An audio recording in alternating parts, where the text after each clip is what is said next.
Hey, friend, welcome to the podcast.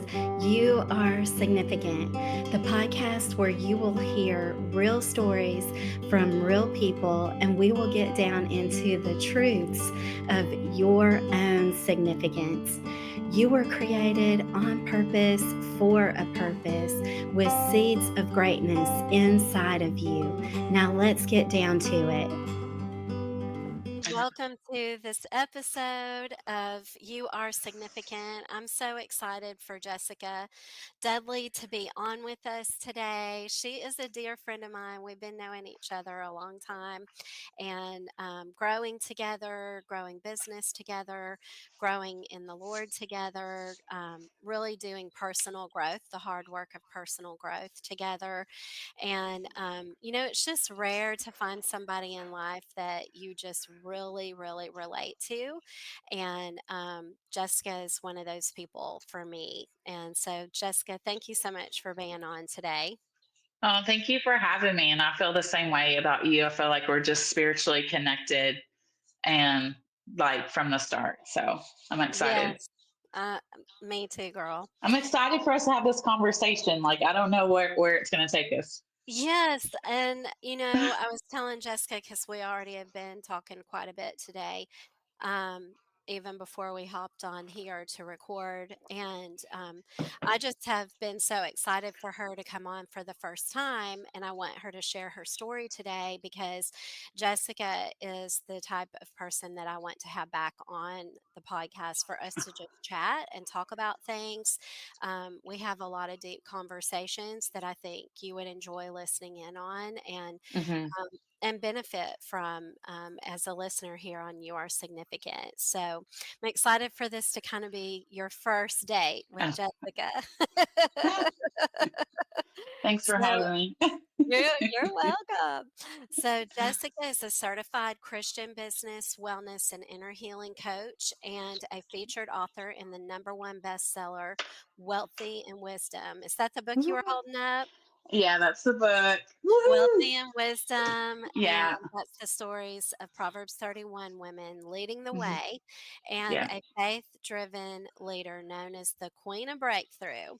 So, as the founder of She is Resilient and a Celebrate Recovery director, Jessica empowers women of faith to break free from past hurts, overcome limiting beliefs, and step boldly into their kingdom calling. She's a wife of 23 years to her high school Mhm. sweetheart and a Yeah. devoted mom of three. Jessica brings authenticity, wisdom, and passion into her coaching, speaking, and worship leading. You're going to see that today. And her Yeah. mission is simple. I love this part, Jessica, to raise up resilient women who live confidently, build kingdom legacy, and glorify God in every area of their lives. So, Yes. woo! Makes me I'm want to so cry. excited. It's okay to Like, cry. that's me. That's me. Oh, it really is. It really is. I think that describes you well. So Thank you. again, welcome to You Are Significant. I love that. Oh, Thank you. so I'm just excited for this time together today. And Jessica tells her story inside of the book that she just showed you. And so I've Hmm. asked her today to come on and share some of her story because we love to hear people's stories of breaking through and breaking Hmm. free and seeing how God has shown them their significance because even yesterday at church, in one of our sessions, because we have three different sessions and they're all three different. Our first session is about Jesus and remembering his death and just different aspects of that and what he's done for us. And we take the Lord's Supper every Sunday at our church and remember him through that. And then the second session is a Bible study, and the third Hmm. session is like our preacher or minister can preach on whatever God's laying on his heart. And so I love our worship every Sunday. It's so rich, and I love that Hmm. format. And, he was just talking yesterday about encouragement and how we need to encourage each other. And we all are still really healing from the pandemic. the effects of that, and all the time we were cooped up and had to be separated, and church stopped for a lot of people. And Mhm. people started worshiping at home, which I think it's great to worship in our homes. We should worship in our homes, but there is a time to come together, and that togetherness cannot be substituted. And so one of the thoughts to encourage us was how your encouragement, my encouragement, is needed, and it Mhm. makes a difference. It is significant. And I just started crying tears, Yeah. thinking about what a difference encouragement has made in my life. Um, Mhm. and, a lot of times people just feel like they maybe don't feel compelled to say something that is on their heart because they don't realize that it matters. And so I love that you're a person who's an encourager, and that is Yeah, thank one of you. your giftings. And so I just feel like we're so blessed already to have you here. Thank you. So And I share your. think too, I really, the biggest encouragers are the ones that really need it. Mhm. I feel. And when I'm encouraged by other people, I don't get it a lot, honestly. And I don't know why it definitely is a gift to encourage, but it's like a mission. I feel like encouragers have is like, it's just so easy for us to do. But when I think about my own life, like I haven't gotten a lot of encouragement. And when I do, I just, even being around you, like you are one of the biggest encouragers that I know.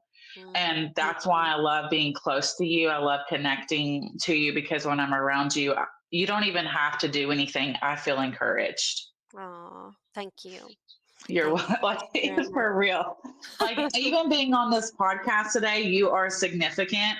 And I know you've asked me to do this probably at least since you started your podcast. I don't know how long you've actually had your I've podcast had it available to 18 listen. months. 18 months ago, you even asked me, and I haven't felt significant. Mhm. And it's really interesting that today that we're doing this and you read my bio, and I was like, I really am significant. What I Mhm. share matters. This book matters. My community matters. My coaching matters. Mhm. It all matters. Mhm. It And the does. Lord's like, He's encouraging me today as I'm like on this podcast. So I'm just really proud to be here. Thank you. Thank you. Yeah. Oh, I'm so glad Yeah. it finally happened. Hey, It me does take too. a lot of courage to be on a podcast because it is a Hmm. step of faith.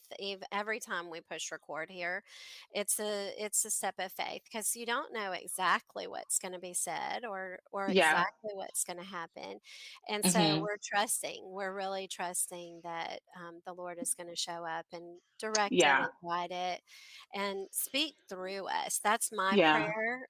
I was praying before I got on this podcast today, Me too.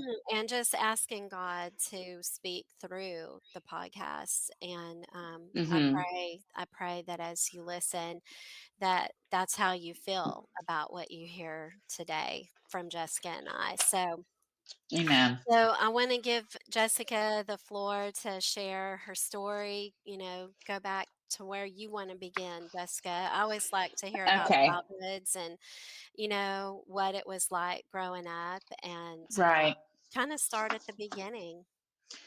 I really like in my book, I kind of start at my breaking point of when everything just felt so overwhelming. And as I go back and look at my journey, and I wrote this chapter a year ago, and God has just transformed me even more. And He's shown me even more things that I could have put in this book, but I didn't have the wisdom that I have today.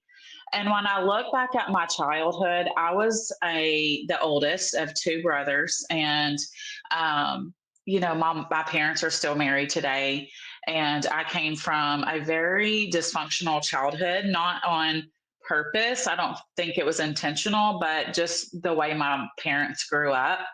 It was probably how a lot of people grew up, but I watched my mom struggle with mental health, and I watched my dad work really hard to take care of us and to take care of her.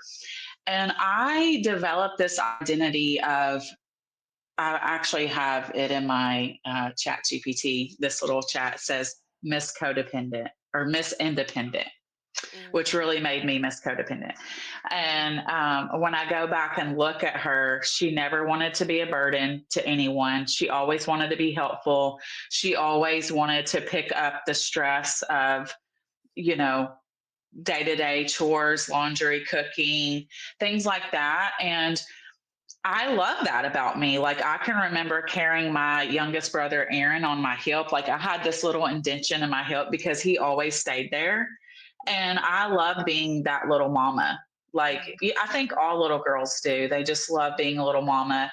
And I love being a helper. And that's what gave me so much value as a child.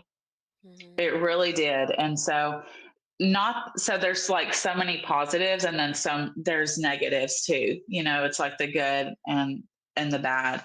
And of like character defects that I developed as a child and growing up. And I can just really see how the codependency really shaped my life. Being in survival mode, like, I just thought that made me better. Like, you put me in chaos, I'm going to show out. Like, let me put me in the most stressful situations and I'm going to do my best.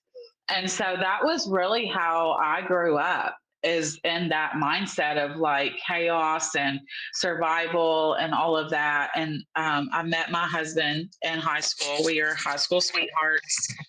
He was actually, when I look back at it, he was my rescuer. And not that I felt like I needed rescuer, but he was the person that God brought into my life to change everything. mhm, And so looking back at that, like, God knew what I needed before I did, because I wasn't somebody who wanted to get married. I didn't want to have kids. I really didn't know what I wanted to do. I didn't have a purpose. I didn't know what to do, honestly. And so as we got married young at 19, he wanted to buy a house, he wanted to get married, he had goals and dreams. Like, that was one thing that I loved about him too, is that he knew what he wanted, and I was like, let's go. Like, I didn't want to fight, I wasn't fighting against it. I was like, yes, let's do all these things. And I waited tables and bartended and served and all of this. And I really didn't have purpose until I gave my life to God. And I was 26 when that happened. I'm 42 now. And when I look at my life, then it was like my grandfather passed away, another moment of survival, chaotic. He was like a Bible like, he was fire and brimstone. He was like, you do this or you're going to hell kind of religion. And that's kind of how I grew up. So I never really wanted that relationship with the Lord. But that weekend that he passed away, I knew that, like, I could look back and see how the Lord was just calling me closer to him and changing the music that I was listening to, and just wanting to be at church with my dad. My dad was a pastor. And so I did grow up, going to church and things like that, but I never had that relationship with God. But as soon as I gave my life to the Lord, or I received his life for mine, I knew that I wanted to have a family. I knew that I wanted to have a kid. I knew that it was like all of a sudden I had purpose. And mhm. so that's really when everything changed, of like the Lord healing me layer by layer. But I didn't know that's what was happening. Wow. Oh my goodness. Yeah. I didn't know your dad was a pastor. He Was was. he He started full-time or bivocational? he actually it was probably in my teenage years that he gave his life to the Lord. I remember that night that he gave his life to the Lord. My dad smoked, he drank, he was a wild man, and he still took care of us and all of that. But I remember we went to this church called the Word Church, and it was like Pentecostal, speaking in tongues, dancing, all of that. But I remember the night that he gave his life to the Lord, he was just like crying and just like that encounter changed his life. And probably was a few years after the Lord was really working on him. My dad was a worship leader. He carried Wow. a box around, tapes. I watched my dad do that. And my dad, when he would sing songs, I would just like everybody, you could just feel the Holy Spirit and the anointing of just my dad singing. And then Mm, it was like there was a church that didn't have a pastor. He went and got his license. And, that was a whole journey. And that really ended when my brother went to prison. And I mm, do share about my brother going to prison in the book. And that's really, um, when I look back at giving my life to the Lord and creating this family and all of this, and it was just a few years later that I had significant things happen in my life around the same time. And I feel like here I am, this on fire Christian, like Jesus has changed my life. And then I remember my brother going to the Marines, my youngest brother who was on my hip, and he went into the Marines. And then my other brother, Isaac, who I love, he has such a tender heart like my dad. And he ended up going to prison. And mm, that it was like those two things. And then Corey ended up having a forklift accident one day that we were cleaning out our home. We were going to sell our home. It was like we had this vision of moving to a new house with a flat yard. We had like a vision of where we were going. And then he had that forklift accident. And I felt like everything around me just like crumbled. mm, And that's really when my survival mode just like, that's when everything changed. I was like, I got our house ready to sell. It did sell. Like I started making things happen. And um, wanted to be the support system for my mom and dad. And, my dad's church that he went to, they were like, we can't have you preach here anymore. They didn't like the fact that my brother went to prison, even though he wasn't even living in my dad's home anymore. But it was like, it was a reflection of them, I guess, the way they thought of like my dad pastoring and then having his son go to prison. So that mm, really ripped my dad's heart out, and he's not been the same since. mhm, And he's not a worship leader, he's not a pastor, but he still takes care of my mom. He's such a great man of God, even though all this has happened. But I look back and think, that's where it all started. Like that's what the Lord's shown me. It's like that's why I wanted to fight so hard and help and just really when I look back at it now, it was like not that I felt like that was God, but it was like I knew God uses people. We are vessels, and I just started doing things in my own strength, mhm, and mhm, that will wear you out. mm. Yeah. Yeah. Well, and men, that's one of the things that we've talked about recently is church leadership. They're all humans. There's Hmm. none of them perfect. The only perfect person that ever walked the planet was Jesus. And Right. so, all ministers, elders, deacons, teachers, youth pastors, whatever, all have faults. They're all Hmm. human. And so, you know, uh, I mean, I feel like your dad could step back into ministry if he would have a He bigger could. testimony because of your brother and what happened. I mean, without knowing all the details, uh, already I know that God could use that as a huge testimony that would encourage so many to come to Hmm. Christ, and that, Right. their life is not too imperfect to be his. And, Hmm. we when we look in the Bible at all the different people Jesus talked to, he talked to the woman at the well, and, Hmm. he said, "Where's your husband?" She said, "I don't have one." And he said, "You're right. You've had 5 husbands, and the one you're with Yeah. now, you're not married to."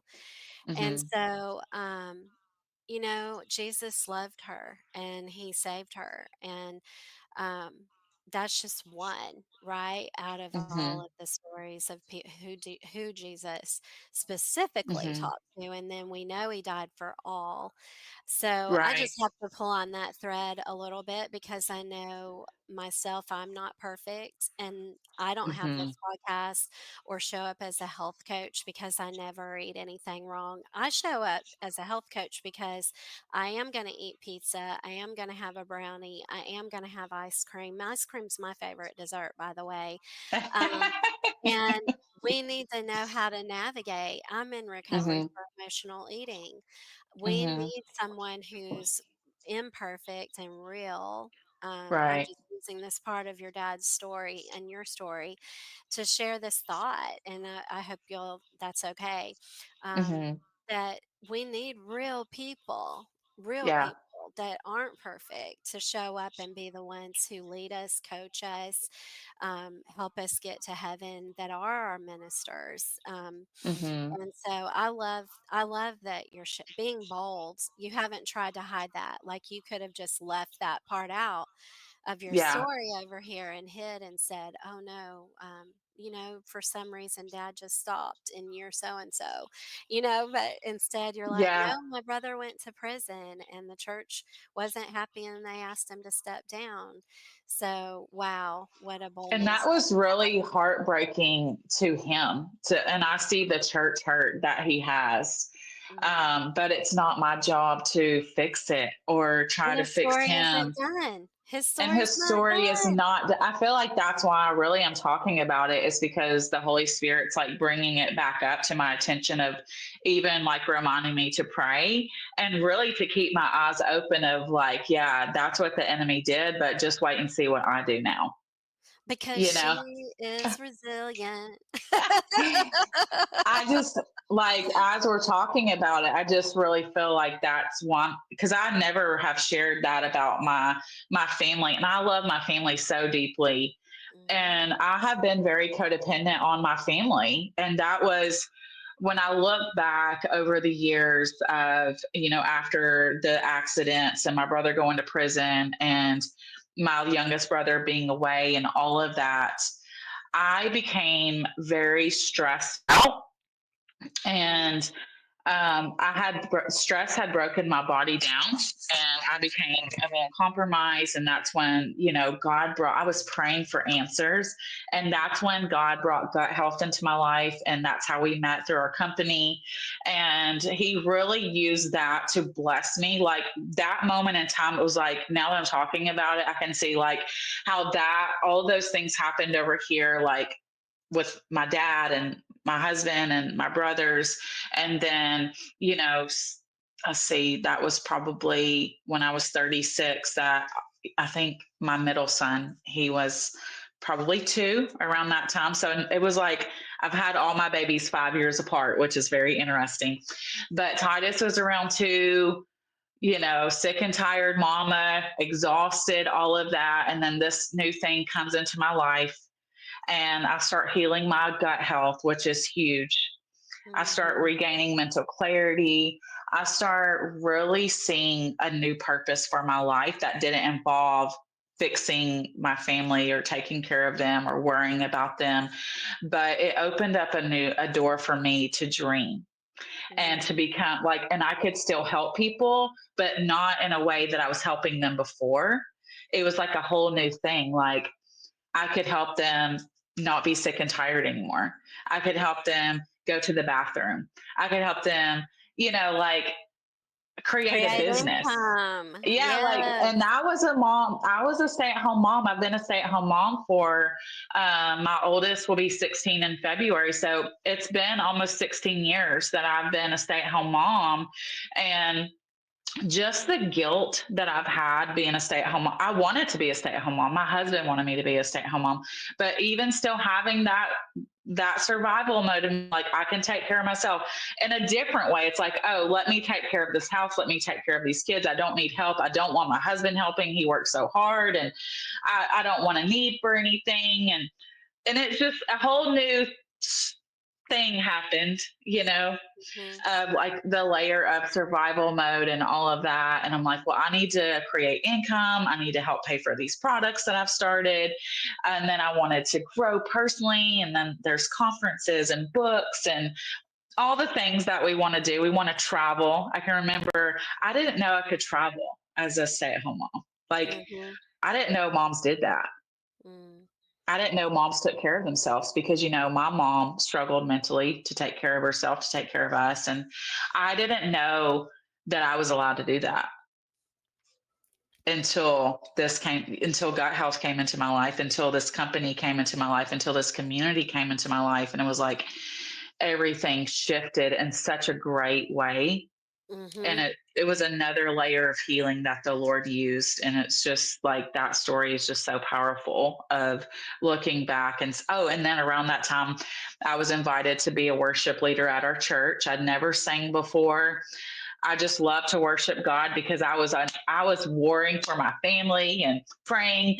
One scripture, the prayers of the righteous availeth much, and I was like, I got to be righteous, I got to be praying. And then it was like a whole other thing over here. Always striving to like do the most. And I know we've talked about that, where I'm like, it's got to be hard. Mm. That was my mindset. It's like it's got to be hard. You got to go after it. Um, so it's just really interesting to think of that too. Mhm.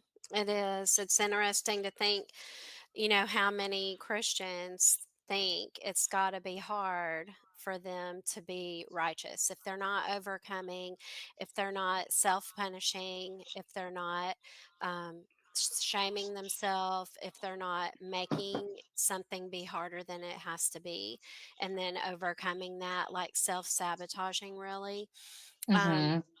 then they aren't being righteous. And that is just so false. And It is. serving in every area of the church, just wearing yourself down. That was me. Mm.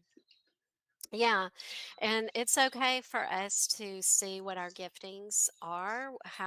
Do you have the gift of encouragement?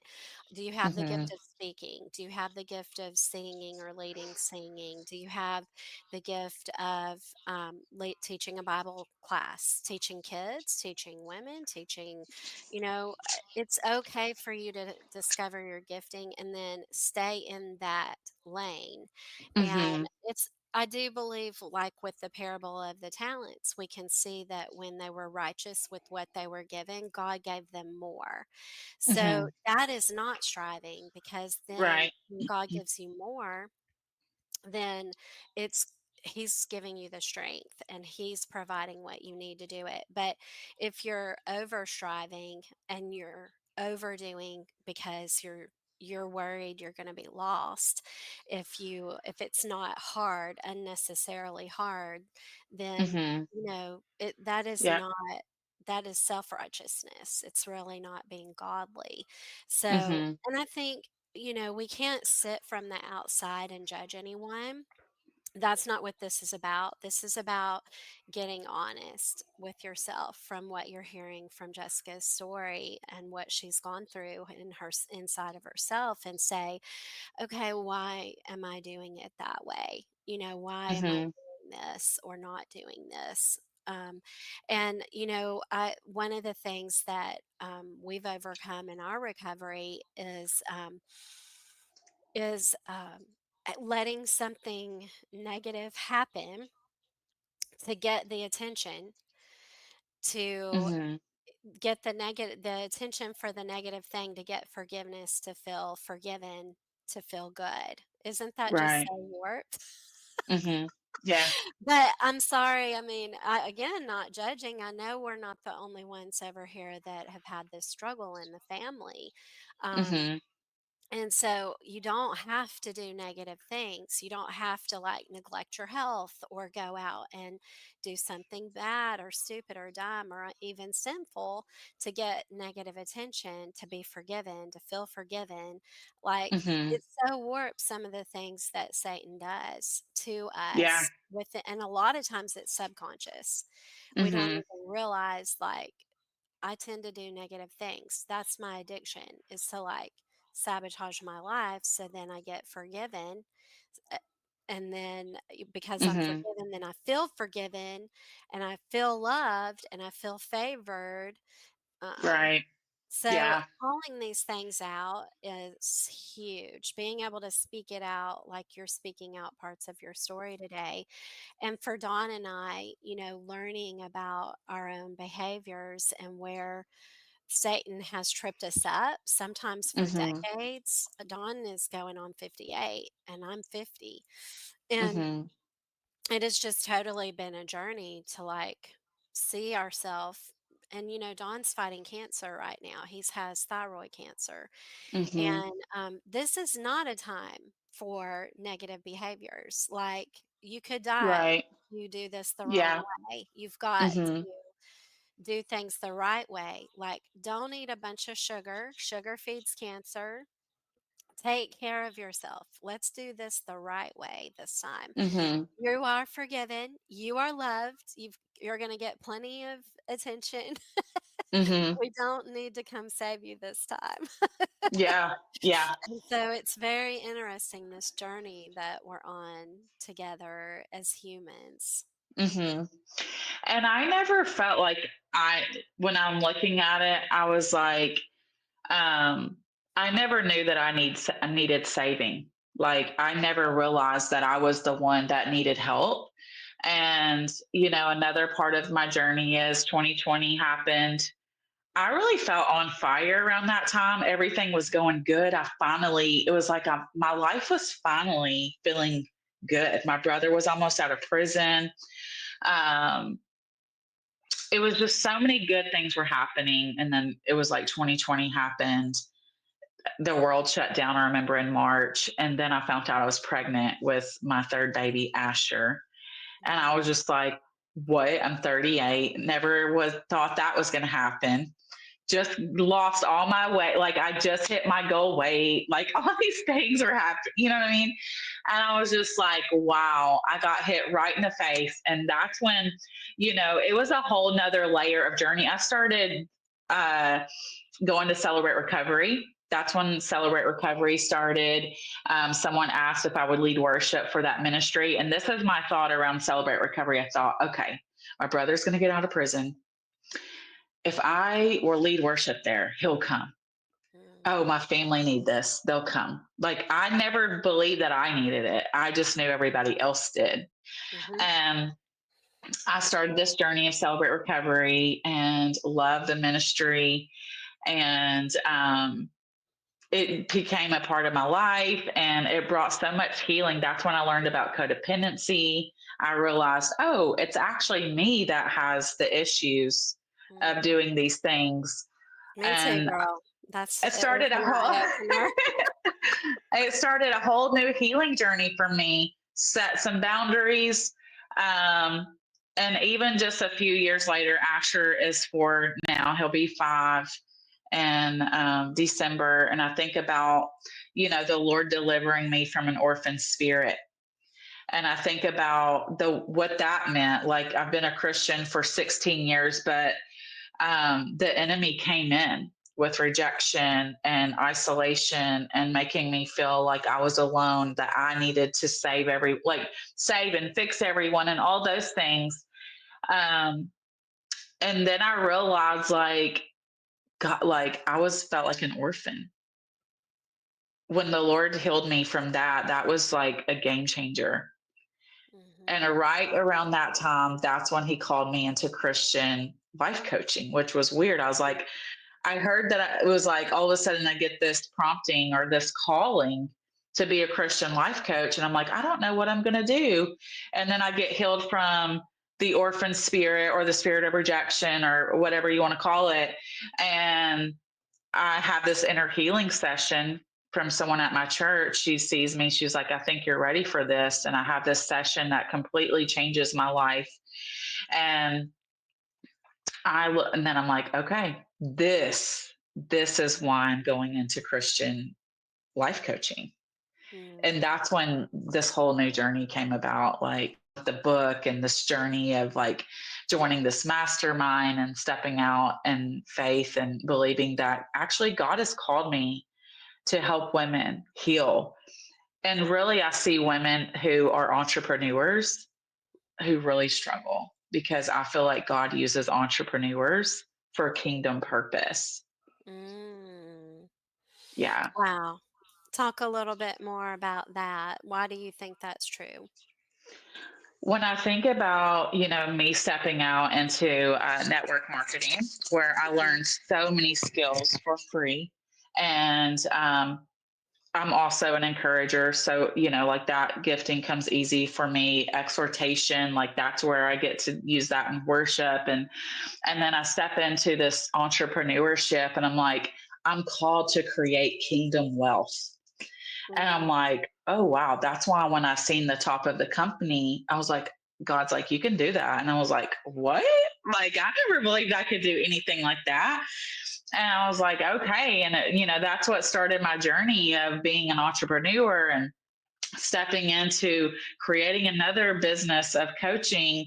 And when I see women who are married or not married, wealth is always like not having enough or this poverty mindset, which is also connected to the orphan spirit, is the poverty mindset, living in poverty, thinking that, you can't have more.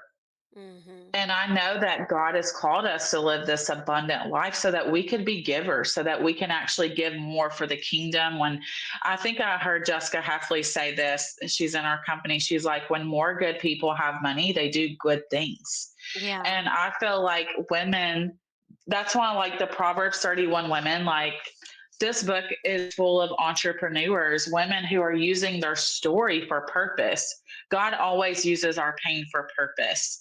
Mhm. And I feel like whenever you're an entrepreneur, there's a reason why you became an entrepreneur, because you believe that God has called you to do more, or there was something that happened in your family and you're like, I don't want to live that way.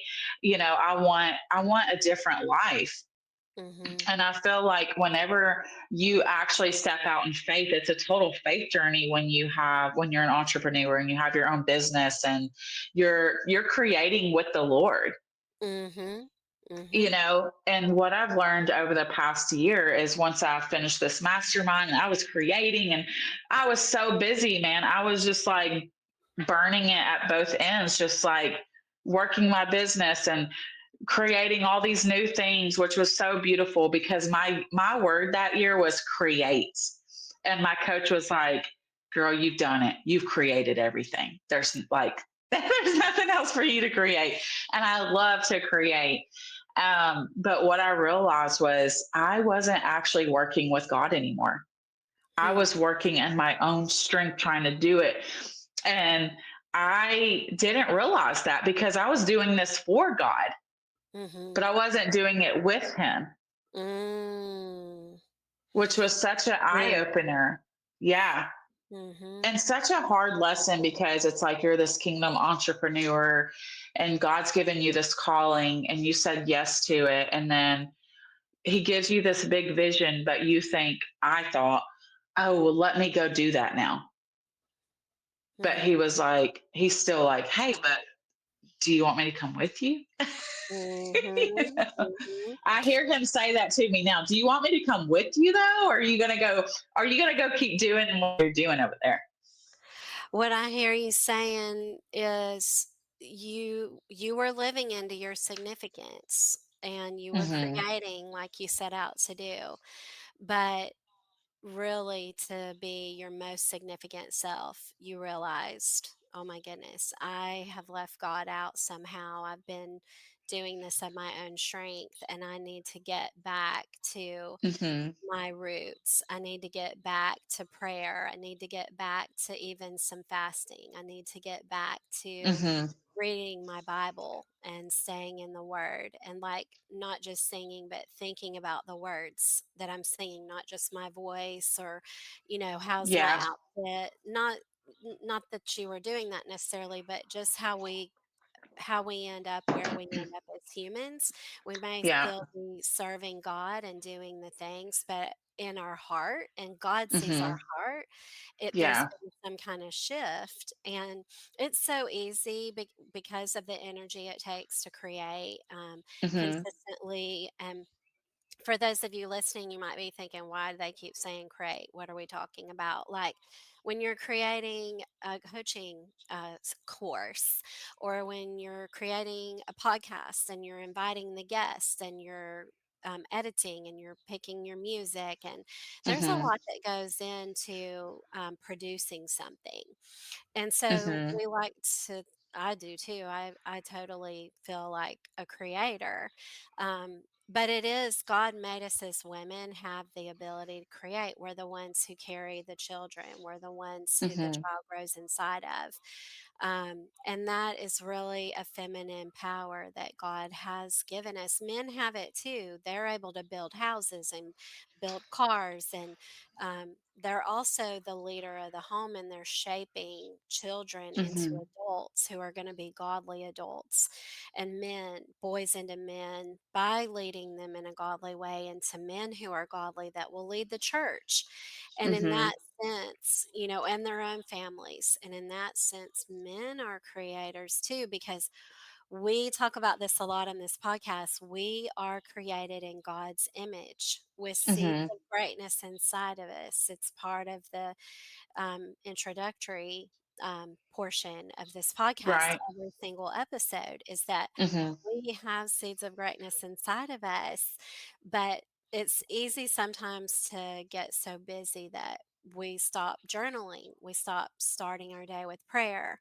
We stop taking time to be grateful. I've really been working myself to get back to right now I'm in the mental phase, but I'm going to start writing down at least one unique thing I'm thankful for Mhm. every day. I did it for a lot of years, and then at some point my team grew to a certain place, and something happened. My streak got broke. You know how Mhm. we have streaks and things Yep. now, and my streak got broke, and so I wasn't writing it down. And then I just sort of, and it'll slip. That attitude of gratitude will fade away if we don't Mhm. stay committed to what was feeding it and growing it. So that's an area I'm working on, That's good. um, connecting to God in Right. that way, Yeah. because I think gratitude is a foundational emotion that we start with, that then is like a gateway emotion into peace and love and joy and the other fruit of the Spirit. And it really aligns us with God and feeling His presence. And I was listening to a book the other day on audio, and she was talking about, it's called Victorious Emotions. I think it's Wendy Blackwell, or I don't think that's the right last name, but Wendy something Buckland or something like that. And she was talking about when you have these victorious emotions, you are connected to the Father, and you are able to hear from the Father more than when you're operating in fear and anxiety and worry and stress and poverty mindset and all of these things. Like, you can't hear from God in that way. And I do share in the book of, when you have these painful experiences, you can't even hear God anymore. Like, His voice is, you just don't hear it. And so whenever He called me out of the pain, I was able to hear, like, so clearly. And even this summer, we had something painful happen. My dad's sister passed away of pancreatic cancer. And I really feel like He uses pain. He turns our pain into purpose, or pain into passion. And that's exactly, I feel like, how entrepreneurs are birthed also. But when my aunt passed away, she was given just like a few weeks to live. And I just got out of my mastermind. My book was coming out. We were going on vacation, and we had our convention with our work and all these things. And it was like the Lord just like set me down for a holy pause. Mm. And it was like, I thought I was just like, everything felt so hard. And it's when the survival mode was like, I was like, let me go create this new thing again. Like, I felt it. Let me go create this so I was using it for a buffer, or really, I'm going to learn more about it, I'm sure. But it was like I was using creating to buffer, like, instead of running to God. Mhm. And when He was like, pause, and my aunt was sick, and I was like, I need to just quit doing, and I did quit everything. Like, it was like, I need to focus on my life. I need to focus on my family, my kids, everything. And the Lord just used all of that for good, and to Mhm. really call me into this new place of healing with Him. Mhm. And I really feel like this season, even with everything that's happening in our world, and just the connection with God, and how really that is the most important thing that we have. It's not about the things that I've created, or the business, or the dreams that I have. Like, the Lord is just really reminding me of, like, He's my first love. Like, He's like, when I'm in Christ, I have everything. Yes. And just to live moment by moment, and that's something that I've just been learning over the last few weeks. It's like just living the moment by moment, enjoying talking to you on this podcast. And when I get off of this, I'm going to go lead worship tonight at Celebrate Recovery, and I get to go to my place of wonderful, like we talked about today. And that's where I get to love on people, and they love being there. Mhm. And it's a place of Well, healing. it's Celebrate Recovery. reciprocal. It's okay to Yeah. say that. It's reciprocal, like, you're Mhm. loving on them and they're loving on you, and that's Yes. okay. I mean, Yeah. sometimes we almost feel guilty if we wanna love on people so we'll be loved on, but we all as Mhm. humans need love. Love is Mhm. like oxygen.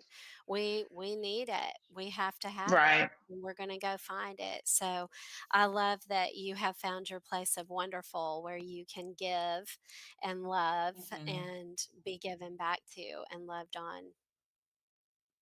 Thank you. I'm excited too. I'm Yeah. like, that was a new word today, place of wonderful. And I'm like, and it's not a striving kind of love. It's not a codependent kind of love. It's just a love where you're really receiving it from the Lord, and you're just like, you have it to pour back out because He's just like giving it to you. And I heard Friday night, like, when you have the oil and the Lord's just pouring this an oil over you, and you just keep it all to yourself, it's not going, it doesn't do anything. But when you just let it flow and you break the box, the alabaster box, and you just let God just pour through you, and it doesn't exhaust you, because He says Mhm. that His Spirit will energize us.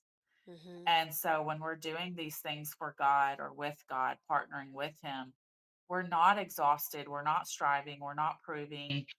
It's a whole different new thing, Mhm. that we get to step into with Him, which after all these years, I'm like, okay, Lord, I hear you. Like, this is Yes. how I want to serve and give back, and love people. Mhm. I think that's what relating to what we were talking about earlier about the talents. We know that Mhm. when we're using our talents, when he's given us more, if we're not exhausted, if we feel energized, then we are walking in our giftings and we're Right. where we're supposed to be. And that, the one of the recent episodes here was on resistance, and resistance is actually a sign that you are right on track. Oh, wow. So it's not that there isn't going to be any resistance either, but we can tell. The way we can tell is by praying and asking God for wisdom and Mhm. asking Him, like, is this resistance a sign that I'm right on track because the devil's trying to stop me because he knows I'm doing big things and he doesn't want that to happen for the Right. kingdom? Mhm. Or, am I striving and I'm feeling this kind of way because I'm not in the right place doing your will? And Right. I think there still is a distinction that is easy to recognize, or at least recognizable, even if it Mhm. isn't easy. Yeah.